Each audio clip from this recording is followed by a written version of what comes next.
See. We're live. Let me tweet it out, and then we'll get some people in here. Good to go.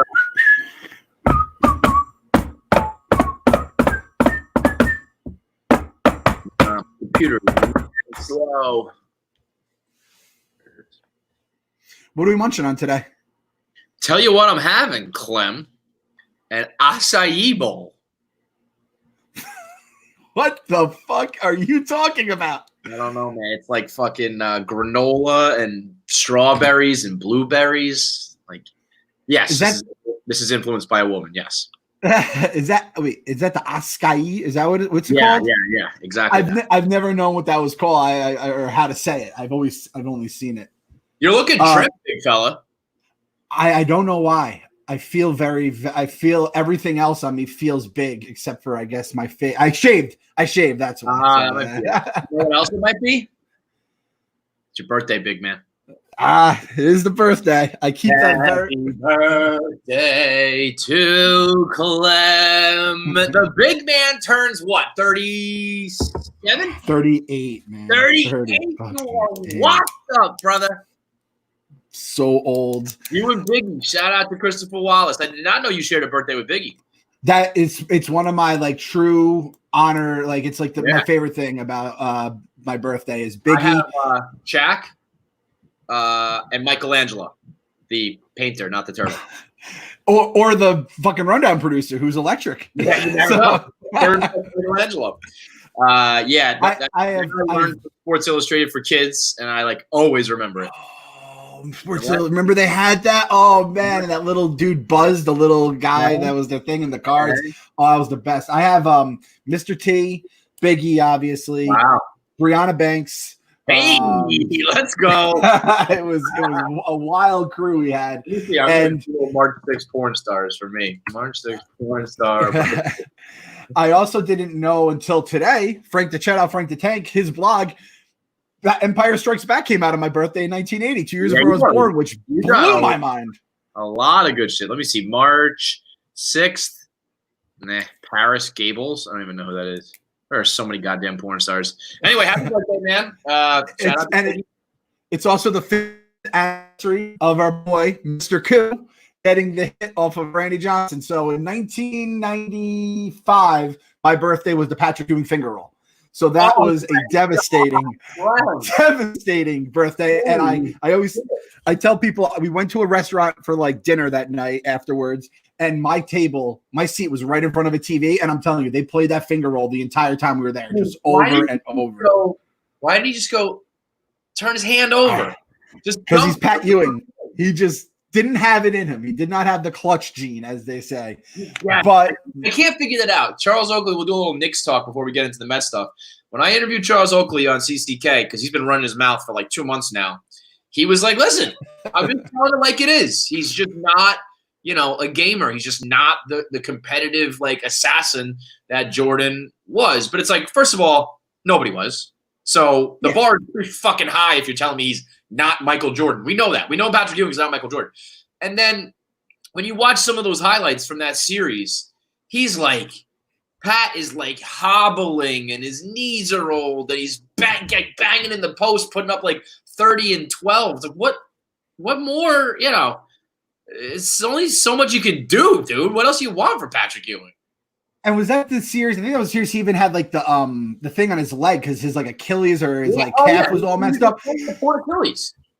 And then do you remember the 30 for 30 winning time? It was about like those Reggie versus the Knicks series. Yeah. And they're like, Pat was expecting, when you go up expecting one, if not both of the Davis brothers to try to decapitate you, and you just go, you probably try to just finger roll it instead of, hitting the Duncan Dutchman coming out of nowhere. I hate those Pacer teams, but you have to almost respect, like, they were such villains. Davis brothers, even though they weren't brothers. Duncan Dutchman was such a great name. He was such a poof of a fuck, but he like had that like, feathery soft jumper. Reggie Miller was like the perfect villain for like a fan base to grow up hating.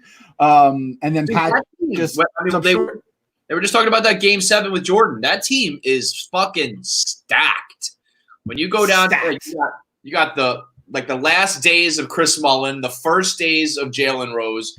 Davis brothers, even like Derek McKee, like rookie Austin Crozier. Remember that fucking asshole who would just come in and like, you know, hit some free throws and bang a three? They really should have won. That did you watch that episode? That was so weird with Reggie Miller, where he was like, if we won that jump ball, the game would have been over.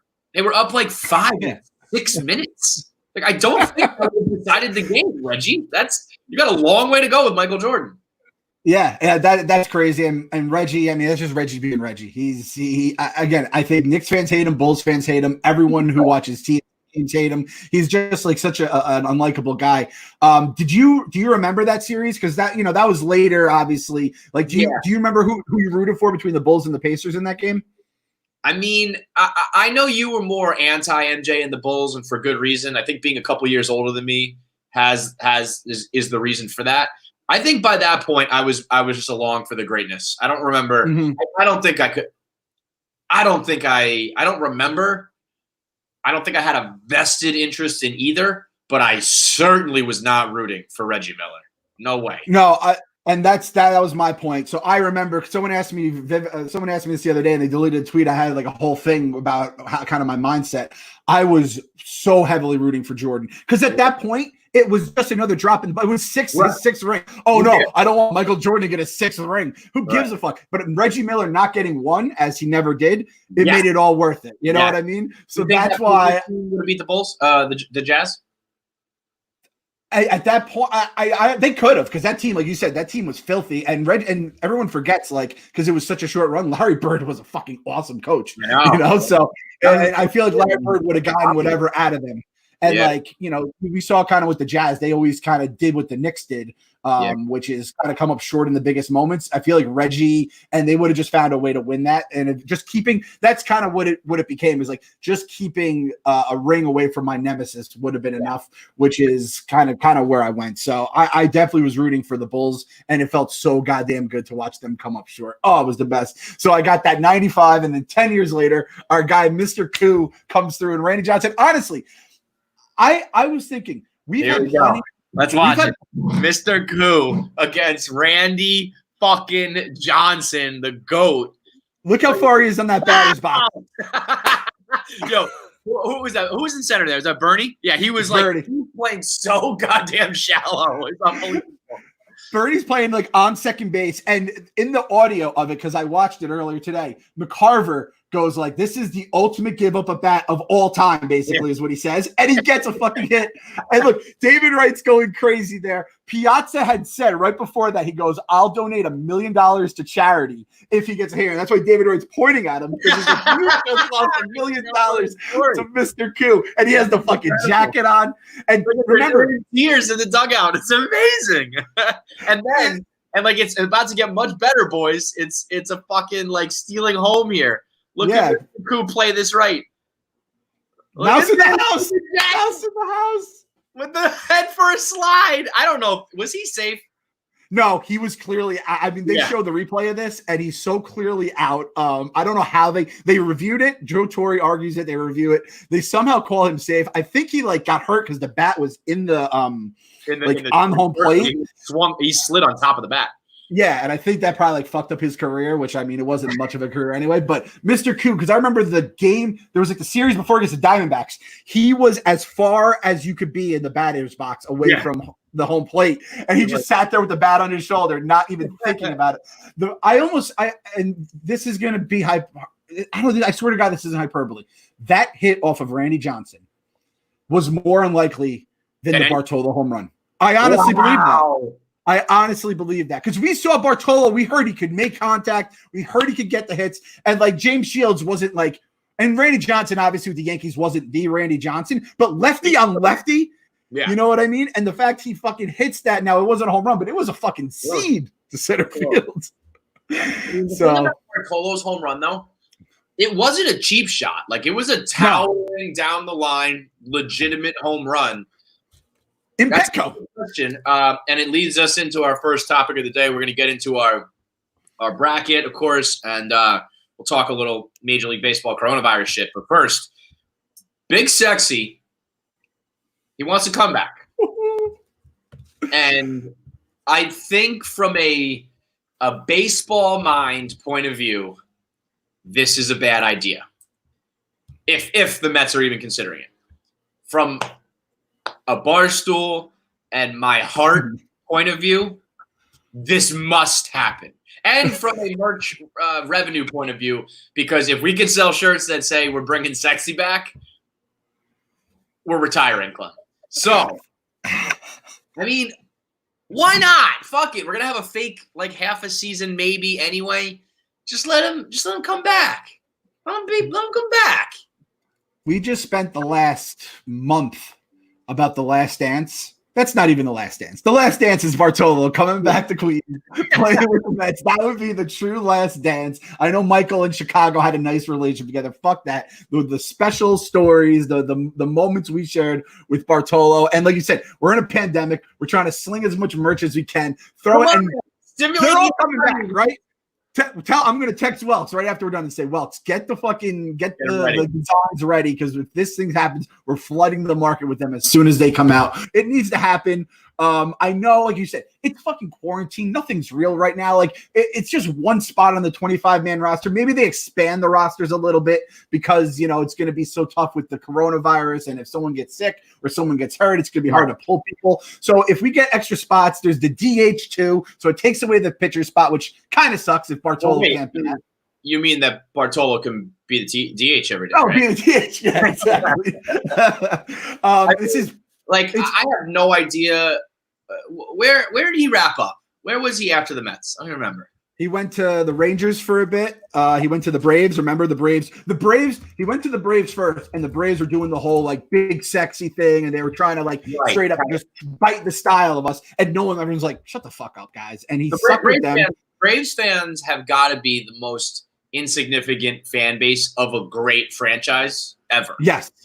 The Braves are top fucking notch as an organization, and they don't sell out games, and I don't give a fuck about their fans. They can't do big sexy. I totally forgot about that though. But he was bad, right? I mean, he was like yeah. So he had like he had a 5.09 ERA, and that's the other thing about the Braves. They have like that fake Mr. Met mascot too. It's like you guys are just biting our style, and no one gives a fuck about you. The Braves chirp crew, they think they're like, it's like, I don't hate you guys, I hate your team. You guys are insignificant to me.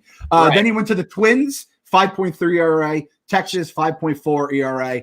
And yes, I mean, he's terrible, but two things. One, I think it's funny because I always crush the Mets for doing this. Bring back Reyes and bring back Gomez, but this is the one time I want to do it because I like the guy. I do think even like when Reyes came back, I think he was like a little bit more effective because he was just like, I'm home. This is where I belong. The fans love me. I know this ballpark. I'm happy. I think you can get an ERA in the 4s out of your 5th starter, Bartolo Colon. And what's the alternative? Michael fucking Wacha, Ricky Two Freds. Like, we're already talking about cobbling together a rotation as it is. We might as well do it with the biggest, fattest, happiest, jolliest, most fan-friendly guy ever. It's Bartolo Colon is, for lack of a better word, he's like the junk food. Like, it's not good for you. I know like signing him isn't good, but it's going to make me feel good in quarantine. Everything else sucks. Everything on the news sucks. You know what? It's going to just make me feel good right now. You know what it is? Along those lines, instead of pitching like on the 5th day, he's cheat day. Bartolo is our cheat day. It's like we got to do everything by the rules, have our studs 1, 2, 3, 4, and then on the 5th day, let's have some fun. Let's see what the fuck happens. Let's throw the ball behind our back. Let's have our helmet fall off. Let's give the crowd a fucking show. And as long as he can get out there and throw that junk, I think he could be serviceable. And if not, then fuck it, right? I mean, he's not going to cost a lot. The fans would love it. It's ironic. It's the one time that the Wilpons always do shit for headlines. They do shit for ticket sales, and I always hate it. And this is the one time I think they could do it, and the fans would be happy, and they probably won't. They just never. They always do the opposite. And that's the problem. Is I feel like there would at least be a chance because he said he's like I want to come back to the Mets. This honestly, when I heard this, I fucking had like this warm, happy feeling. He goes, I played with 10 teams, both the Mets, the way all those players treated me, the entire franchise, front office, kitchen. I love he said kitchen staff too. And the Mets fans are the best. In the beginning, when they laughed at me every time my helmet fell off, it was uncomfortable. But when I saw how much the fans enjoyed it, I asked for a bigger batting helmet so that it would fall. I didn't even realize this. He asked for a bigger batting helmet so he could fall. He was our fucking clown. And he fucking hit a home run. He wants to retire Met. And the sad thing is, I feel like the Wilpons would have done it in a regular year, but if they're not going to get that like bump in attendance from watching, Bartolo parade him out, during the home games, they're probably gonna be like, because there's no fans, they're gonna be like, fuck it, and it does suck. And I know that people are like, 46-year-old now 40, soon to be 47-year-old arm. It's like, it's fuck. Michael Waka is the guy who's gonna like. That's what I mean. If he was taking the place of like a young up and coming stud, fine. But we're already just throwing some slop against the wall. And Bartolo may be 47. He may be 50, but he's also like timeless. He's ageless. It doesn't matter. It never mattered how old he was. Yeah, exactly. And he even if it's not a starter, like you tell me, I don't know what our bullpen's looking like now. I don't know who's healthy, who's going to be healthy. Some cleanup, man. Did he do that in the 15 playoffs? He came in and he was fucking. He was nice, man. When he came in, I think he was on the White Sox, and he came out of the pen, I think, and like pitched out of a bases loaded jam in the play. I mean, he could just do whatever you ask him to do, and if he stinks, you fucking send him down and you cut him. Who cares? Yeah, at this point, the problem is he is old, and if we don't have a season like next year, we're talking about he's legitimately pushing 50, and with the owners they provided two options for the players. Number one is the 50-50 split. Number two is we wait until fans come back. Now, that is not an option. That's not going to happen this year. That's some bullshit. You're not actually providing a plan B if you say let's wait for a vaccine and let's wait for large crowds to get back together. So you're basically leaving them with one option, take it or leave it. The only thing I think, if I was the owner, from a PR point of view, from like how the public is viewing this, it's a 50-50 split. Isn't that fair? I mean, the players are going to say we're taking the risk and we're the ones on the field, and I get that, but like they're the owners, they have the power, they're willing to just do an even split. It kind of feels like that's as good as it's going to get. No, I would think so. I think if the players want to be dicks, they'll be like, okay, we're going to accept the second one. And as soon as fans comes back, we're going to bring baseball to you guys. We're going to try our hardest, this and that, knowing it's basically fucked, right? And there's just no chance. It's a wrap. The season's over. And I honestly, I don't know how people can think that won't be a massive black eye for baseball. If the NBA comes back, the NHL comes back, if NFL comes back. That's the problem. I think right now they're all playing a game of chicken. And it really – what matters is when your season is. Like the NFL has been so lucky. Their season ends in February. This shit starts in March, and they can just be like, we'll deal with this when September comes. And honestly, at this rate, they might have problems too. But the fact that they've just been like, wait and see. The NHL, as we've said every week on the show, I don't know. I don't know. I don't fucking know. The basketball is interesting because they obviously – if I was basketball, I would just be like, listen, we know who the top teams are. We know who's going to be in the playoffs.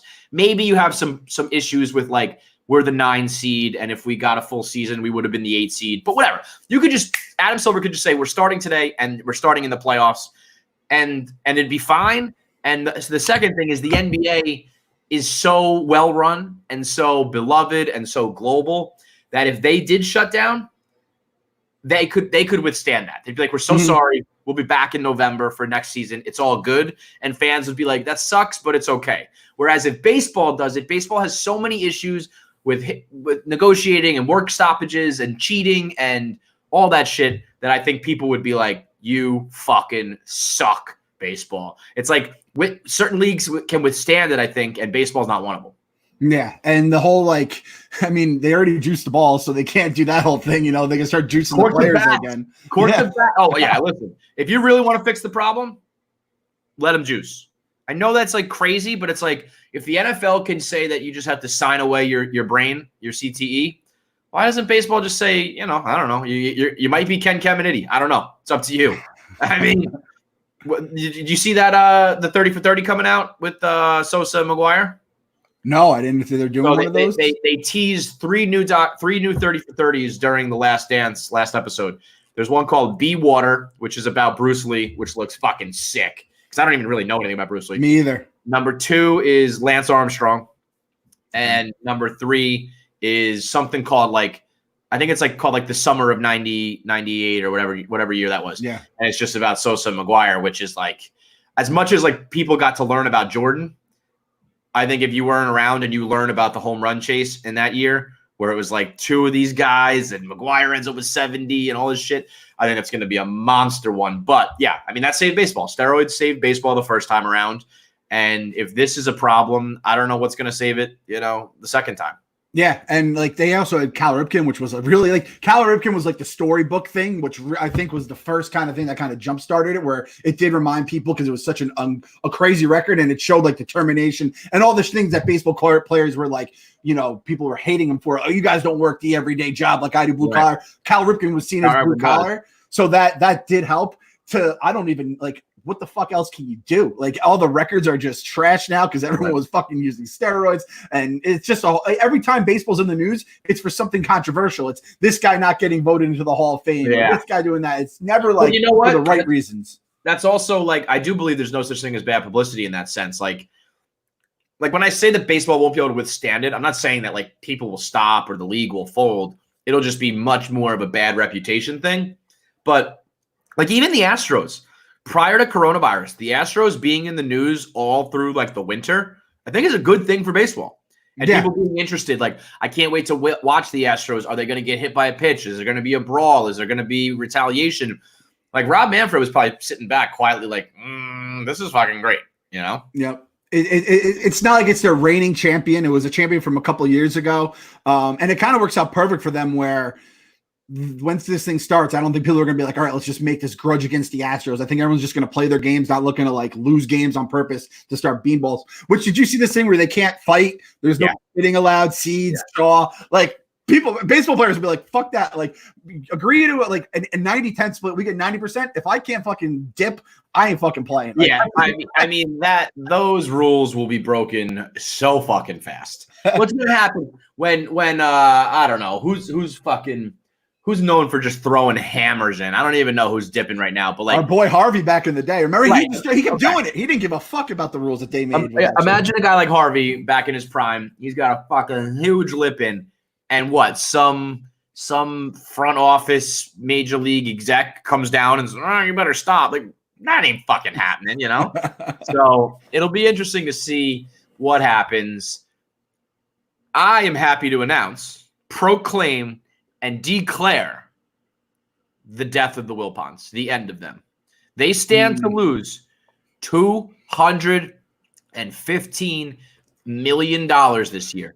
These are guys. This is a franchise that needed to take out loans every single year when they weren't losing money, when they were pulling 3 million people a season, when they were, having monster TV ratings.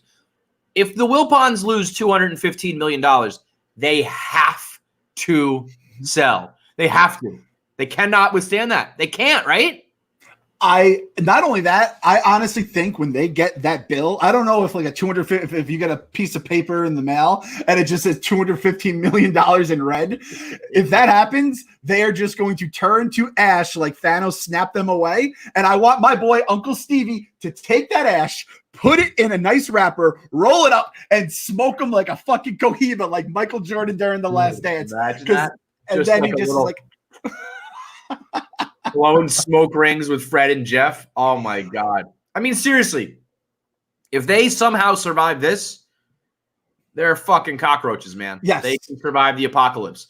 To have a 2 bankruptcies from basically Madoff and then coronavirus all within 15 years and withstand it is you motherfuckers can't be stopped. And after they turned down that bid too, with the 2.6, and they kind of backed out of it at the end. Could you? I mean, if you were like, okay, we're broke, let's sell, and then lost 250. It's like you have to be honest here, right? Let's just say there's a certain stock that we, had that was at an all-time low, and I wish I had bought it, and I'm haunted by not buying it when it was at that price, right? I could not imagine. And that it's like I'm talking Apple, like, hey, maybe the ceiling is Apple, but like, can you imagine being the guy that sells the Apple stock? That's basically exactly what the Wilpons did here, because they're going to be lucky just to basically hit that $200 million loss, plus whatever all the others, like their financials are probably in complete disarray at all fucking time. So I mean, who extends you a loan? They need a loan every year to cover operating costs. Who extends a loan to you when it's very publicly being stated you're going to lose $250 million? Right? You can't get a loan for that. You can't be trusted. You're not worthy. And baseball can't be baseball, when everyone's healthy, they can be like, all right, we have to kind of pick these guys up. They're friends, they're this and that. But everyone's fucking dying in baseball. Everyone's just bleeding out right now. So you can't, you're just like, all right, let's cut bait with the weakest link. And the Wilpons have been dead for fucking 10 years. They're just a rotting corpse that they've been dragging along because they're buddies with the commissioner's office. Dude. Two things. Uncle Bud Selig isn't around to offer them the money like the first time when they fucked up. But yet, it seems like they still – I feel like they got grandfathered in with Manfred. It seemed like they got the same treatment once Selig left. I saw a report this morning that the league is already looking at expanding the teams so that they can infuse money into it. So if they're dying, I could just see Manfred telling them to kick rocks, and then a year or two down the road, they're going to add 2 more teams, and then all the franchises are going to get that money. What? So you mean if they expand, there's just more games and more revenue, and then it gets split amongst the league? No, actual franchises. Right. Yeah, that's what I'm saying. But it just generates more money because there's more franchises and more. They got to pay a fee to get in. So I think in '93 when there was that whole collusion thing, I think it was 600 million or 350 million at the time, which would now be 6. That they had to pay to get into the league. Got it. So it's just going to be a money grab. But we're going to end up with the Expos or somebody in Mexico City or something like that. I could live with that just because I always hate 30 teams. I want 32. I like that nice round number. But other than that, I wouldn't like being an. You think that 32 is a more round number than 30? Well, because you don't have the interleague. Remember, the interleague's all fucked up now. Yeah. I know what you're saying. I mean, I just a side note because you mentioned expansion. I've been watching a lot of highlights recently of the 03 Marlins. And I hate the Marlins. I hate the Marlins with all my heart because of they seemingly ended our season every year for 5 straight years. But that Marlins team, Josh Beckett, Dontrell Willis, Juan Pierre, Luis Castillo, all those guys, I love them. They're my favorite non-Mets team ever. They were so young, so cocky, so good. And the fact that nobody gave them a shot and they just steamrolled the Yankees is – Did you see the video I tweeted the other day? Josh Beckett, before whatever closeout game it was, he just turned to Dontrell Willis and said, "What's your ring size, son? I'm putting a ring on your finger tonight." And he went out there and threw a complete game. And Dontrell Willis was like, he told me that. I knew it was over. Could you imagine? I don't know what that was what was it, game 6 maybe? You're sitting in the dugout and you're just cool as a cucumber being like, oh, well, we're going to win. Josh Beckett's going to do this thing. And old days Jack McKeon's just sitting there smoking stogies. Exactly. Yeah, I hate that it's the Marlins, but goddamn, I love that team. Where would you expansion? Where would they expand? City? Yeah, where would they expand? Yeah. Montreal. Would Montreal be on the would they be back? They're looking at I know that they were looking at Canada again, and then they said Mexico, but I cannot see them doing that. Nobody wants to fucking go to Mexico. On a regular basis? People get kidnapped all the time in the Dominican. Where the fuck are they sending these millionaires down there? Are you nuts? I think Montreal, I love the Expos. I thought that was awesome. I don't think there's any other market. Like in basketball, it's why is there not a Seattle franchise? They love it, I don't think there's anything in baseball that's that glaring, right? There's no Vegas. Midwest are small. Vegas. Baseball, football in Vegas makes sense to me. Baseball in Vegas, I don't think I kept thinking, oh man, you go to Vegas, you go to the hotel, you go to a show, you go to the club, and then you go to a football game. That makes sense. Yeah. I don't think I would want to go to a baseball game while I'm in Vegas. It's the Mets were there for ever, you know? Yeah. I just feel like that it's like that's going to be because obviously the Knights did it, the Raiders did it, so it's like all right, now we got to just fill it out. The NBA is, I'm shocked the NBA is going to be at least at worst the third team there. You figure they would have been the first franchise just because they always seem to be kind of on the cutting edge with gambling. And Pete Rose is like, you motherfuckers, you're gonna fucking I'm looking at a list here: Portland, Vegas, Charlotte, Nashville, Montreal, Vancouver were markets that Manfred mentioned. So. I mean, that the only on that jumps out at me only because it already happened with Montreal. A Vancouver baseball team. We think that's worth our time. Fuck that. Oh, I think Nashville or Charlotte maybe, but Nashville is like a pop-in city, but again, it's like it doesn't feel like a baseball city at all. Although I would have said that about hockey and the Predators are like one of those, like vibrant fan bases. So who knows? If that means though that there's more money to go to the Wilpons and save them, I vote nay. I vote no on expansion. Those Expos jerseys coming back would be so fucking beautiful too. It's such a shame they're gone. Those old Marlins jerseys too. Like it was like I don't know if I appreciated them at the time, but that black and teal was. And I think Coley blogged how they were like the coolest team ever. They were the coolest champions, and they were cool as shit. Swagged out. Mike Lowell was in the mix. I think was. Miggy Cabrera was gone by then, right? He was on the 97 team, but I don't think he was on the 03 team. No, that Miggy Cabrera, that's when he comes up, is 03. That's when he becomes fucking Miggy Cabrera. Wow. Yeah. All right. I mean, he's like 21. He's doing the Andrew Jones. They're like, I got to deal with this guy in the National League. Yeah. That was one of those things looking back, as good as the Yankees were, you look at that lineup and you're like, oh, yeah, this was for sure a World Series championship team. But in the moment, because they were still new, and they were young, and I didn't know it yet. I remember thinking well, the Yankees are gonna fucking sweep these guys. It's over. And then when they won, Clem, you've seen me. All you guys have seen me at my most obnoxious. You've seen me yelling at Big Cat in his face when the Mets were swept the NLCS. You've seen me chirp Hubs and Tommy when the Yankees lose, just laughing in their mug. You've seen Carabas do it too. There has never been a more obnoxious person than Kevin Francis Clancy in October of 2003.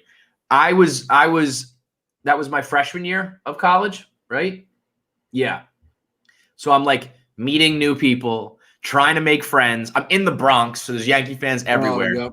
And I remember being in a dorm room, playing beer pong, watching the game, cackling in these guys' faces, just being like, oh my God, look at that. The Florida Marlins are dropping their dicks on your head. Oh, just laughing in people's faces, celebrating a team that wasn't even mine. It's a miracle I had any friends after that World Series in October. I was such an asshole. I loved it. God, it was It's an unbelievable sliding doors moment too, because if Aaron Boone doesn't hit that home run against the Red Sox, which crushed. I held a Red Sox fan in my arms that night. He was absolutely devastated after that. And we had all the Yankee fans underneath. We were watching the game in a separate room because there was tension, not even between me, but just in the air between all the Red Sox fans and Yankee fans. And they were marching around. It was a fucking, they won the World Series because everyone's like, oh, the bum ass Marlins are waiting for us. Right. The next round. It was whoever fucking wins is, yeah.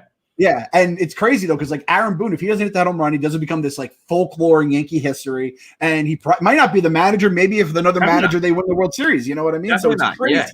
Yeah. How would you trade that moment back? Because I had tickets to that game too. I had a buddy who had a ticket to that game. He's like, "You want to go?" And I was like, "If they win that game, there's nowhere in the world I'd rather be less." And I couldn't have even fathomed a walk-off in extra innings to beat the Red Sox. Let me tell you where I was. I was at Howl at the Moon in the Bronx.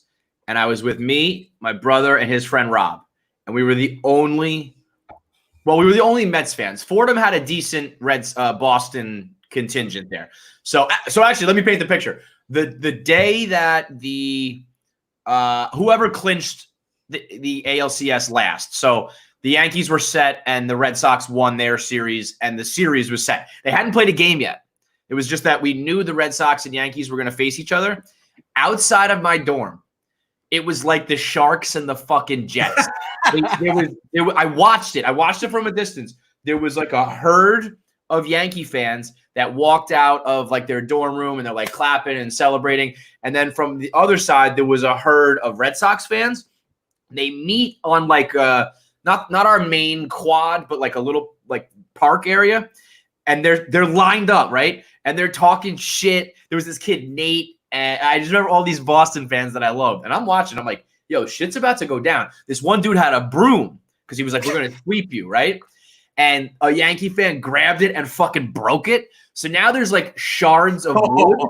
And this kid, Moose, I'll never forget this. He grabbed the broken broom and he started running in a circle, gained like a full head of steam, and just jumped into the Yankee crowd, like swinging this broomstick, and an all-out brawl erupted on campus before a game was even played. And I was standing there from like, I'm probably like 30 feet away, and I was like, this is fucking wild, dude. So then fast forward to game 7, Boone hits the home run. Again, I'm sitting there. It's me, my brother, and Rob.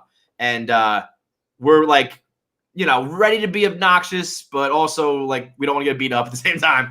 Yeah. And I just remember I had a pitcher of beer and we're like, you know, on edge. And as soon as he hits the ball, I remember I just like looked at my brother, looked at Rob. We all just filled up our cups and started chugging. And my one buddy, his nickname was Mad Dog. He was from Springfield, Mass. Mad Dog, we called him Stone Hands because he fucking, when he punched people, he had stone hands. So he was from Springfield, but a Yankee fan. So the Yankees win. You think he'd be good, right? He just turns next to him. There was a Red Sox fan. Just punched him in the face, and a bar fight erupted. It was like, dude, you just won. Why are you punching people? And it was chaos, man. One half celebrating, one half fighting. We're just drowning our sorrows. It was, I mean, being in the Bronx for those series were, you know, it didn't always go our way as Yankee haters, but God, when it did in 2004, the total opposite. So that same bar I went to, nobody was there game 7 because everyone was scared shitless. And I went to the bar with my buddy Kyle from Cleveland. We were legit the only 2 people in there.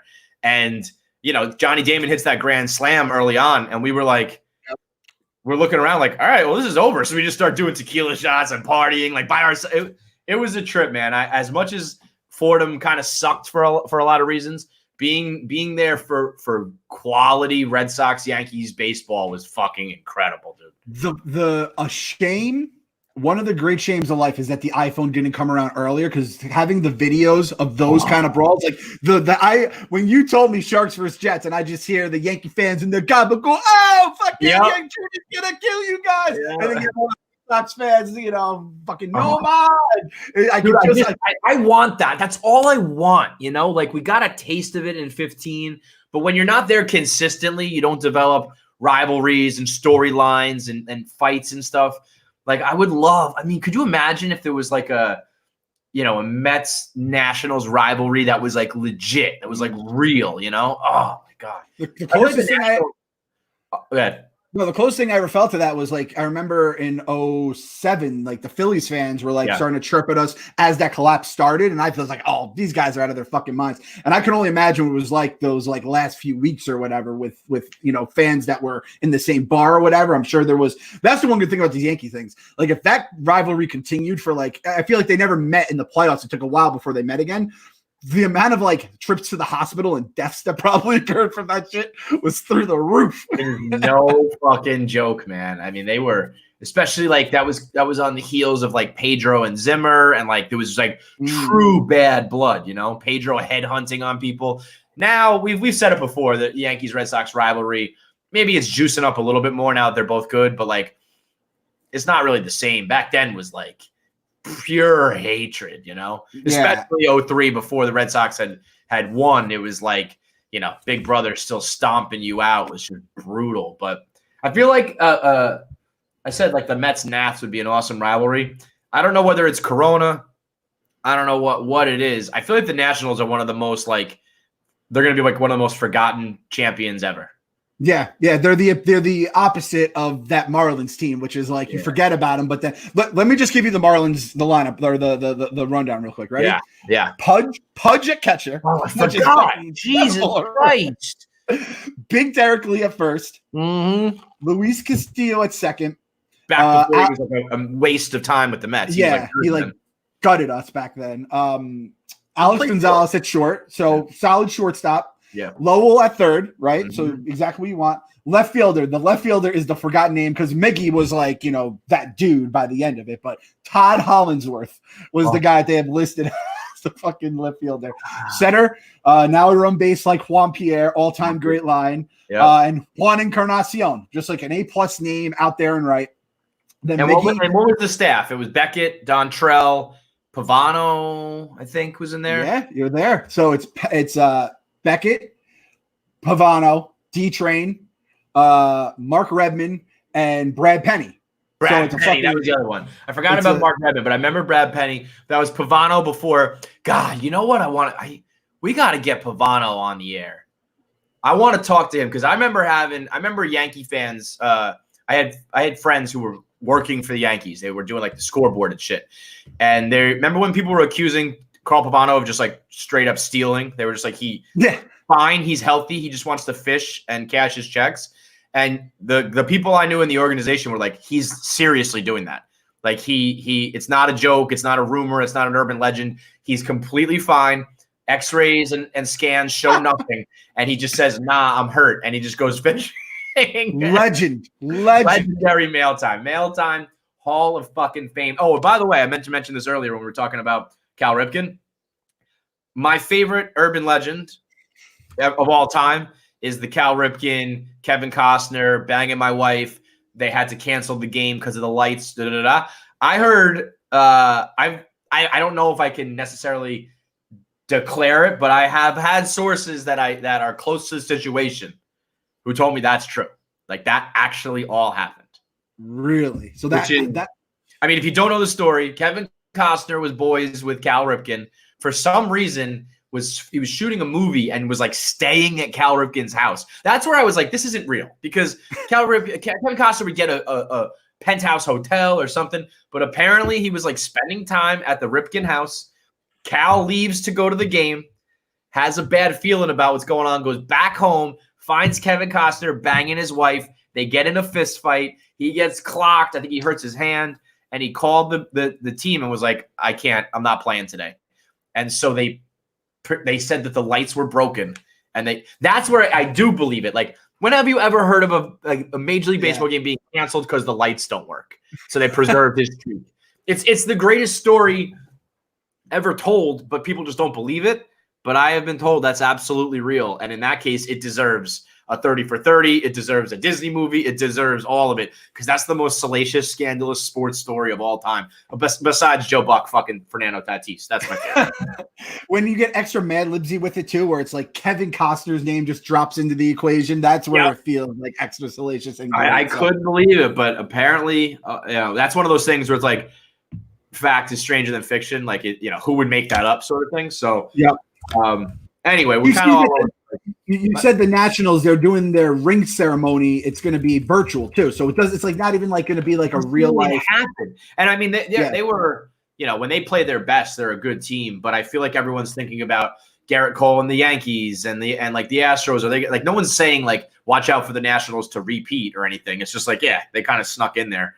Rendon's gone, so it's not even like the whole team is back or all like the studs are back. It's like it's going to be one of those weird choppy defending seasons, which I'm sure Nationals fans, all 6 of them, don't give a fuck about. So I give anything. The Mets win the World Series, you could fucking console the franchise the minute that is over. Fine, please good. Please do. I want to be like, okay, we never have to watch again. I got my ring and I don't want to do this anymore. Like the difference is though, like if the Mets won, me, you, all of us would be so obnoxious and would be talking about it constantly. Like there's 6 Nationals fans who are just like, oh, that was fun, but they're not going to like keep it in your face. I'm going to be – if the Mets win the World Series, ever, like every single day when I wake up, the first thing I'm going to do is tweet. Like it's been 45 days since the Mets won the World Series. It's been 46 days since the Mets won. Like I'm going to be talking about it incessantly forever. So you better pray it doesn't fucking happen. It never will happen, so it's ridiculous because we're a cursed franchise where only bad things happen to us, as evidenced by the one shining Mets misery tournament. So let's get back into it. It's brought to you by Coors Light. We Gotta Believe is officially sponsored by the Blue Mountains. Attaboy, the Silver Bullet. It's Memorial Day weekend, right? Tomorrow. It doesn't even feel like it.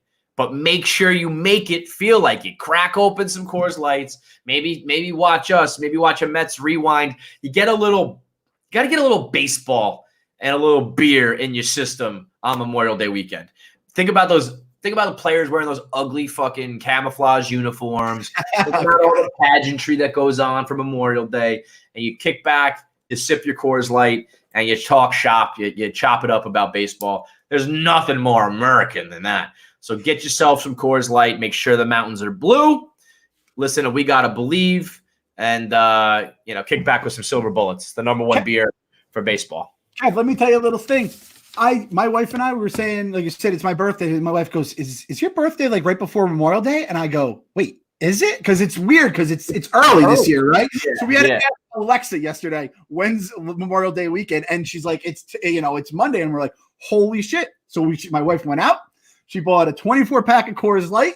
And you know what? We've said it on the podcast. It is the beer that's made to chill, which we're chill. We do our bracket. And look at this bad boy. Made to chill. Oh, snap. That's cool. We got some fucking blue, I guess it's like the mountains turn blue and then it turns chill when it's cold. You got the made to chill. So all the way from Golden, Colorado. I fucking love the chill sunglasses, the chill shades. I fucking can't get enough of it. Put them up. Tweet, get your Coors Light, get the chill, and tweet pictures of it and tag Gotta Believe Pod. We'll retweet all of them. That's fucking great.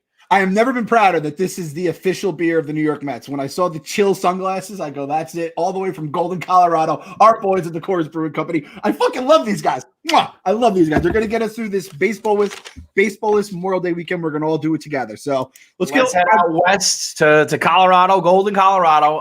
The West bracket, number one seed. A new modern classic for the Mets. Like, add it to the fucking list. The pantheon of bad Mets moments. I take a little bit of umbrage with this description, though. The one seed, Duda errant World Series Game 5 throw. If you really want to break that play down, it starts before Lucas Duda. And I love the man to death, but David Wright has been fucking throwing those lollipop blue balls to first base his whole goddamn career, and he did it again. And it compromised Lucas Duda. Like he I don't even know if Hosmer would have fucking broke for home had he just zipped the ball over there. Yep. But Duda has to rush, and we know this is what kills me the most about that World Series. One is contact, because I talk so much shit about that, and that proved to be totally true. And two, at least if you take them at their word, the Royals said that they scouted the Mets, and the one thing they wanted to exploit was somehow Lucas Duda's first base defense. And how, out of all things, in baseball, how do you exploit a first baseman's defense? It's not like in football where you can just keep throwing at a guy or keep running the ball. It's like you have to have the situation break your way, and that's exactly what happened. Like, how many times in a game is a first baseman throwing home to get someone out? It's a very rare play, and somehow it all comes together for the Mets and Royals. He throws that ball, a mile away. Hosmer wasn't even in the fucking TV screen. And my lasting memory of that will be the woman in the stands who just throws her hands up. What the fuck? That's right up there with the 2007 collapse guy on the Daily News who was holding his head. That was a tough one, man. That was really brutal. Really. I feel like with a lot of the things on here where you can say this happens because that it very much is like the Mets. It doesn't. There's a powder keg. The Mets are a powder keg 24/7, and it starts with you can go the right throw. You can go to decision to leave Harvey in the game. It's all that kind of stuff. I do agree with you about the right stuff. I'm happy that Duda's the one who wears it though, because I couldn't in good conscience have David Wright's him be attached to such an awful moment. In fact, the one person that when I hear Lucas Duda's throw home, do you know who the first person I think of is? Who? Your motherfucking brother. Brother, I know. I knew you were going to say that. Goddamn gift. What the fuck is? I love your brother. He's one of my favorite people in the world, and he fucking just that's his thing. He just loves kneeling Mets fans. I'm like, have you developed immunity to this fucking gift? Because I don't understand how you could do that to the fan base. It's so fucking rotten when he does that. It kills me inside every time he does it. And I know he hears this. I don't know why he does it either. It's It's just mean. It's just rude. It's scary. It's mean. I don't like it. And I don't ever need to remember it. The thing about it where it doesn't hurt me as much is that whole series was a calamity for the Mets. Yes. From Yo's inside the park home run on the first fucking at bat, the Familia blown save in game 1, the Murphy error. Oh my God. I think the Murphy error is worse than the Duda throw. When that Murphy error happened, my face went numb. My whole body went numb. I just sat there. I just had no fucking feeling. The Harvey, no way game. So like my point being that if we were going to win the World Series, that was game 7 and Duda did that and that was the loss, it would really kill me like more than any other Mets play ever. But that was just one of many, you know what I mean? Yeah. So it's like, don't get me wrong. It's for sure trouncing the, I don't even know this one, but it sounds funny. Trading Marlon Byrd on his shirt night. I mean, that's great. That's LOL Mets. That's just like, yeah, bad luck. We made a deal on a day that the promo team had already like on. I mean, why was Marlon Byrd getting a shirt in the first place? That's almost in itself like the real disgusting misery part of it. Yeah, I mean, like again, this feels we've had a lot of like, ooh, this is maybe underseeded a bit. That's a very fair 116 game is over by the first time out of it. It's like 28-2, and we're like, all right, Duda's going to the next round, no doubt about it. That entire World Series. I mean, I think we talked about it last podcast, but that ESPN Stats and Info tweeting out that it was the Mets led 24 innings of the World Series. The Royals led 13, and then the other 16 were tied. So the Mets, when there was a lead, the Mets had it for 75% of the World Series, and they lose in 5 games. It's 5. impossible. Again, like I would be okay if we lost in 7. The Mets dominated that series. And when you look at the box score, it looks like they got absolutely like blown away. The Mets led 75% of the time there was a lead, and the Royals won 80% of the games. Just say that to yourself, and you just say pure Mets. You know what that series is? You take all 5 games, combine them. It's the Patriots 28-3. When the Patriots never led the game until the game was over. Yep. And that felt like every Royals game. It was like, we're winning. Oh, we lost. We're winning. We lost. It's just, I don't know if there's any other series that compares. I want to say that people cited the Indians Marlins series in '97. That the Indians actually like really dominated that. But I really don't think there's any other series, World Series at least, that is that one-sided. But also, I mean, it's not one. It's just, I can't even describe it. I can't fucking describe it. I don't want to talk about it. Duda moves on. By the way, I just looked up the Marlon Byrd shirt. The Marlon Byrd shirt had these giant wings, and it said, "Let it fly." And the eye is a silhouette of Marlon Byrd swinging the bat. I mean, like, what are we doing here? I don't ever remember this. It's crazy. So, Duda moves on. We head down to the 8-9 seed. Ooh, this is going to be a live. Whoever wins this is going to be a live 8 or 9 seed against the 1. The 86 brawl with the Houston Police, I actually put as a positive. I don't think that's a bad moment in time. The Mets are battling Houston, which, by the way, that championship series, everyone talks about, obviously, Buckner and the Red Sox and how the Mets won the series. But that NLCS is regarded as like the craziest, best played playoff series ever. Wasn't there like a 30-inning game in it? And like it was just like a hard fought battle. And as they're in Houston, they're at the bar just beating the shit out of people. Even Ron Darling got in the mix. Ron Darling was throwing bows in that fucking bar. So to me, the bad guys of 86, like they needed to do shit like that. The reason they won is because they were those guys. So I don't even think of this as a negative. No, I'm with you. Lenny Dykstra's, in the mix. The bad guys one is obviously, we've said it a million times. Must read book. If Audible has it, go on Audible. I think you text, Podfathers code. You can get an Audible book on there too. We'll give a fucking free plug for them. I'm a big. I cannot say enough good stuff about the craziness of that fucking story. Which player would you least want to be in a bar fight with? I mean, I feel like Nails, like he's a biter. I feel like he's a biter. Yeah. He'll eye gouge you. He'll grab your dick. He'll break a bottle and stab you. I feel like he's crazy. Like Keith was a badass, and Doc and Daryl are on probably coked up. But Nails was like, I want to kill you. He's like a rabid raccoon, you know. Although was Kevin Mitchell on that team at that point or no? Yes. So Kevin Mitchell's Kevin Mitchell's a cat murderer and shit. Like you probably don't want to see him either. But and so that's going up against Noah, where he refused to get an MRI and inevitably just fucking tears his muscle and gets hurt. I'm done dancing around it. I can't take it anymore. I hate Noah Syndergaard. I'm just gonna say it. It's a shame because it's an unfortunate kind of casualty of this job. Like if I was a regular fan, I would have never had any interaction with him. I wouldn't know him at all. And when I got to know him and shit went down, and then the way he acted on the field, I'm out. I don't like him anymore. Every time he's on the mound, I'm going to root for him. Don't get me wrong, but I just can't stand his shit. And you got to back it up. And Noah reached a point where it was like, you're either going to be Harvey 2.0 or you're going to figure this out and be like a fucking stud. And I feel like he's taking steps towards Harvey instead of the other direction. Now you add in the injury and injury history like we have here for the 9 seed. It's just tough to get behind some of the bullshit, you know?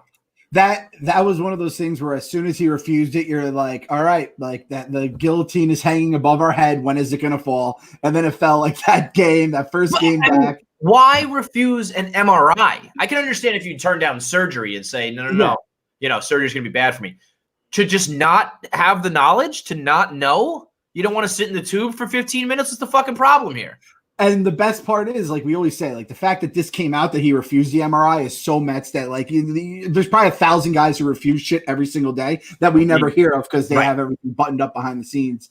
And again, you can't blame Ray Ramirez for everything because it continued after he left. You can't blame Jay Horowitz because it continued after he left. All the nonsense. It starts at the top as fucking always, and until those cocksuckers and their $225 million debt fucking wipes them from this earth, this shit's going to continue.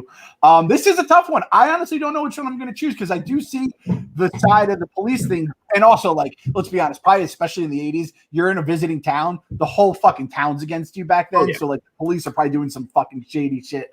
You're ordering drinks at the bar and they're, like, spitting in it or giving you the wrong thing, bumping into you on purpose. It's wild that they're even at the bar. I mean, in today's game, if we found out that like in between game 3 and 4 of the NLCS, that XYZ team was at the bar drinking, that would be like front page fucking news, you know? Yeah. I don't know what happened back in those early 2000s, but if you like those Red Sox, they better not have been going out anywhere near the Bronx, right? You're just staying in your hotel room in the Manhattan and going to bed and not being crazy until like, did you remember Celtic Pride? The movie? Yeah. When the cop finds them in the alley tying them up and he goes, "This is bizarre," and he just walks away. That's how I envisioned Houston in '86. And by the way, where do you stand, off topic but related, your thoughts on MJ Pizzagate? Do you believe him? Do you believe the owners? What do you think really happened? I just don't understand how you get sick off of pizza unless they're spraying it with like some sort of like household cleaner or something like that, you know? And it's Michael Jordan. All right. Horace Grant's come out and said it's a bunch of bullshit. Scottie Pippen has come out and said it's a bunch of bullshit. Fucking Kenny Burns, my guy, has said this isn't a real documentary, which it isn't. It got us through a time. It's entertainment is all it was. Complete puff piece. They fucking glossed it. You know what though? I'm gonna stop you for a second there. It's not out yet, but yesterday we interviewed Bill Burr. It'll be out on KFC Radio in maybe a week or two, and he said something that I thought was really interesting because I have been saying yes, this is clearly told through MJ's eyes, and he said, you know what? Fucking good. Because the media has been twisting and telling his story for 25 years now. Now MJ finally got to tell his side. And so, you know, you got to take it with a grain of salt, but I do think it's interesting that the same, you know, we were hearing the spin from, you know, he got his father murdered and he secretly got suspended and he's a womanizer and da. Well, now we get MJ's version. And so you can balance the two. And I think it's, you know, it's cool that we got to see if MJ wanted to put his legacy out there, how would he do so? we know this is it. The teammates coming out, everybody's got their own version. When I interviewed Frank Brakowski on the Sonics, he said he texted Phil Jackson after episode 1, and Phil said, well, it's definitely Michael's version. So, Phil was a little more zen about it. Horace Grant sounds like he's outspoken. Scottie Pippen, I think, just has beef with the fact that he looked like a bitch every single episode. He was either like too injured or too broke or whatever. So, with the pizza thing, though, my thing is, I don't believe that, like, the pizza place knew. I don't think you don't call up the pizza place and say, I'd like a pizza for Michael Jordan of the Chicago Bulls. So the pizza place probably just made what they always make, as that guy said in Reegs' blog. Now, maybe once it gets to the hotel, I don't know if someone. The thing about it is, though, like, what you're telling me, like, a hotel concierge can, like, poison a pizza? What are they gonna do?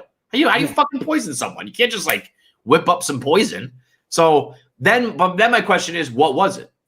Was it hungover? Because like if he was just like, I got the flu, you'd be like, fine. But the fact that he concocted this whole pizza thing means if he did concoct it, that means he's covering something up. Which, what would it be? Was it a hangover?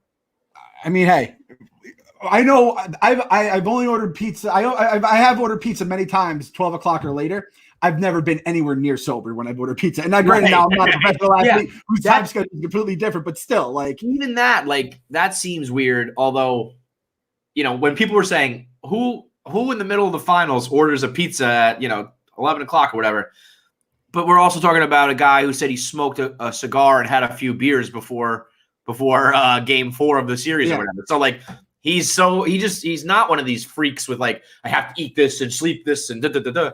So maybe it makes sense that he ordered the pizza, but I always thought he ate like, seafood in Utah, and it's like, where are you getting fucking legit? Salt Lake doesn't mean a fucking ocean. Where are you getting like, and he got that would have made more sense. Clams, that would make more sense. You ate some rotten fish or whatever, but to say it was pizza, my problem is I just don't know what the true story would be then if it's not. Yeah. Because it's got to be something salacious and scandalous, but and you know what? The other thing too, I would have said that the whole thing was made up because MJ just makes these storylines, but you could see the way he was sweating, the way his eyes were droopy, like he was fucking sick. So and how do you get that sick from pizza? That's the other side of it. Even pepperoni, it's like that's not even a meat where I feel like pepperoni is like a hot dog. You have to literally go out of your way to try to poison that kind of shit. Maybe anchovies if he did that. I don't know. It doesn't make sense. But goddamn, the Jazz are so. How do you lose that game? I don't know. I took it literally, but was Jerry Sloan being sarcastic when he said he didn't know Jordan was sick? Yeah, like that's the kind of shit where you're like, did you guys? I don't know, man. To me, the way he said that, I thought he was being genuine, and then people replied to my tweet being like, "Oh, I think he was being facetious." But like, it's similar to like Kurt Schilling and the bloody sock, where the Yankees never bunted. If you knew Michael Jordan was sick, just start having Greg Ostertag throw bows and hit him in the kidneys and shit. Like, take this guy out. God damn, the Jazz are fucking soft. Anyway, back to baseball. What are we gonna do here? 8 or 9? It's like I want to see the 8 seed move on because it's just an awesome story. But if we're talking about like Mets incompetence and injuries and PR and a star pitcher not making it, that's the 9 seed. It encompasses all that. Now I'm trying to think this. So if we were alive, or we remember back then, I guess I should say, for the 86 Brawl, are you like, fuck, are we going to be missing, these guys for, the next game? Or are we going to get suspension, rest? And that's the only thing where I feel like people that probably lived through it were probably like, what the fuck is going to come up next? By the way, like, good on MLB in the 80s that I don't think there was any suspensions or anything, right? It was like these guys go to the drunk tank for the night, they get slapped on the wrist, and they get back out there. Let's say, just for the sake of this, it's just the best story of this showdown. Let's move the 8 seed on, okay? Fuck Noah. Want to say fuck Noah? Fuck Noah. The fucking I'll never forgive him for that goddamn the car story where he like said his like car broke down or whatever, and that was back before Barstool is what it is today. But we were on the come up, and KFC Radio was the podcast at Barstool, and it was like basically I was our only one at that point, right? And it's like he still fucking flaked out in the end. That was such a bummer as just a Mets fan, let alone. I had car trouble. I'm like, okay, Noah, you goddamn liar. Bumpy. That was a bumpy move if I've ever heard one. down to the 512. More from the Royals. God. Oh God. Wait, wait, hang on. We're combining. You can't combine those. You're combining the Gordon home run in the World Series along with the Gillespie home run from the play-in game. I mean, it's what he did. It's almost just a familia. It's almost like just a familia line, but it's both off of familia. I mean, at some point you have to combine. This is a showdown. Brett Saberhagen shooting people with a super soaker filled with bleach is right up there, neck and neck with Vince Coleman throwing firecrackers at children. That is, if we're talking off the field, Brett Saberhagen trying to murder people with bleach is way up there. If you're talking on the field, that quick when Familia quick pitched for no fucking reason, and then when Gillespie, I mean, everybody knows my reaction to Connor Gillespie. Like, yeah, that's I don't know what the answer is here. So I'm with you. I'm with you on all this. The bleach is like just laugh. It's laugh out loud funny. I mean, dude, that is psychotic to think about how you got to like, all right, take the bottle, fill up the like canister, screw it in, pump it up, and shoot people. You have like 10 chances to say, wait a minute, what am I doing here? By the 7th pump, you're like, this is probably not a good idea, right? And like who? What was the like, why did he do that? I think it was that the Vince Coleman the reporters, or was it Brett Saberhagen the reporters? I think it was, Vince Coleman I know hit a fan, so I think Brett Saberhagen was the reporters. He hit 3 reporters. 93. So like, think about being a reporter. You're in the clubhouse or wherever the fuck this happened, and you see him coming up with a fucking water gun, and you're probably like, well, that's weird, but whatever. It's just a water gun.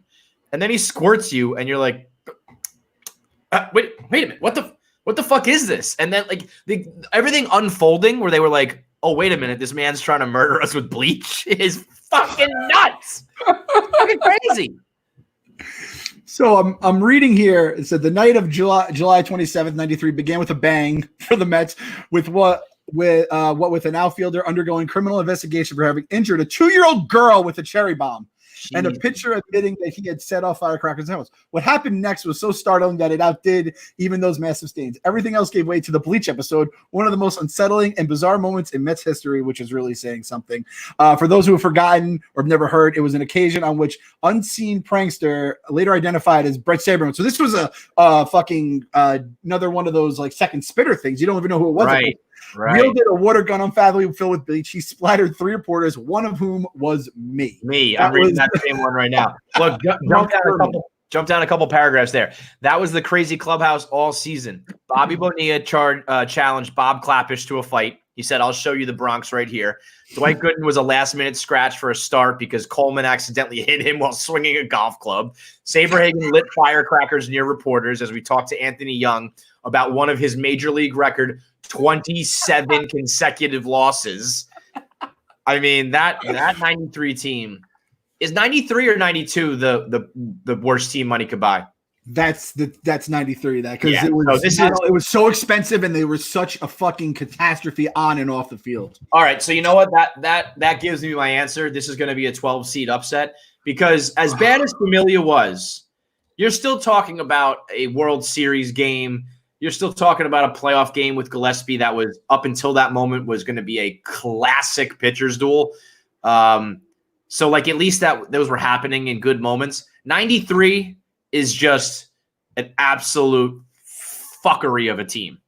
So I'm giving it to the 12 seed because it's not only insanity to shoot 3 people with a fucking poison gun, but it just represents all of 1993.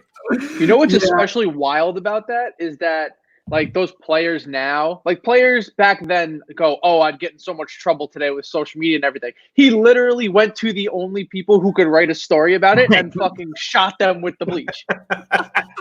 Like direct tweet right at him. I'm surprised that like he wasn't like there wasn't charges or something. Like that is fucking illegal, man. It's goddamn crazy. It's absolute lunacy behavior. Are you? What do you think, Clem? Are you down with the 12 seed? Okay, so I will say this. I went in thinking, all right, so the Gordon bomb, it was like it all kind of starts with the inside the park home run in the first inning, where it's like, what the fuck's going on? So like that kind of was the first stab wound. And as I was like slowly bleeding and the Mets come back, the Gordon one was a gut punch of a fucking home run. Yeah. The Gordon one, I let myself get cocky. I'm pretty sure I was on Twitter and I told myself I'm going to tweet the outs. I'm going to be like, 2 more outs to go, 1 more out to go. Because I was so confident going into that series. I remember saying the Mets are going to beat this team. The Mets are going to win the World Series. And Familia was good enough that he was on the mound with a lead. And I was like, he's just going to close this out. Because especially that team didn't have like a Anthony Rendon that you were like, oh, fuck, he's up during the 9th inning here. It's fucking Alex Gordon. Like, what? Same thing as Gillespie, which is like guys you don't expect, but you're right. He did that quick pitch and it was gone. And I remember being like stunned. Like, I don't know what to do. And I remember they said like they had the Royals. I mean, shout out to them for the scouting. They were like, we were expecting the quick pitch because Familia did it a bunch during the year, and it was so much fun because it pissed teams off so much. And I just loved how they would quick pitch him and Robles back then. So if you're gonna quick pitch, like it better fucking work because when that happens, then you look like an asshole. You look like an asshole, especially game 1 of the goddamn World Series. And that, you know what? Oh my God, maybe I'm changing my mind because I truly believe. In 2000, if Armando Benitez does not blow game 1, I think that series with the Yankees is entirely different.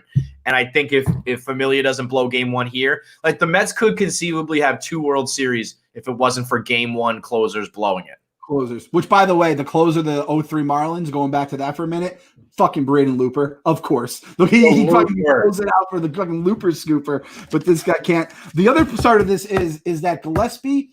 The Gillespie home run doesn't crush me other than his name being Connor Gillespie because I knew that team was cooked even if they won the wild card. They had no business even being in that playoff game. Yeah. The thing is like it's misery madness bracket, and your face is the face of misery at that moment. It's become the symbol. Yeah, you know what? All right, I'm back. The team is so goddamn so bad. Can you imagine? It's just tough. I don't know what to do. They bring up, they're like, all right, we're going to address the Vince Coleman firecracker at a 2-year-old, which then goes into a guy shooting bleach at reporter. Yeah. That is misery. It is mad. All right, I'm back on the 12 seed because here's the thing. There has been blown saves. There has been crushing home runs to every franchise. Every fan has experienced that in some way, shape, or form. We are the only ones, literally, out of all 30 teams and the entire history of baseball that has dealt with firecrackers and poison. Like it's that to me is way more dysfunctional than just like, we blew it. We blew a game. Yep. Yeah. I'm with you on that. I don't know. I really don't know what to do. I think maybe we should pause here and like, maybe we'll put it up to a fan vote because if you think about like Barstool and me and the podcast, it's gotta be Connor Gillespie. That game and that home run basically started the electric chair for Barstool Sports. Yep. But 93 is so goddamn dysfunctional. I am stuck. I don't know what to do. We'll put a pin in it. And also we got to stop here either way because David writes spinal stenosis is next, and we have to do like a whole hour on that because it's the worst thing. It's the worst thing that's ever happened to me, you, David, baseball, America, the world, humanity. It's brutal. So we're gonna sit on the 5-12 seed.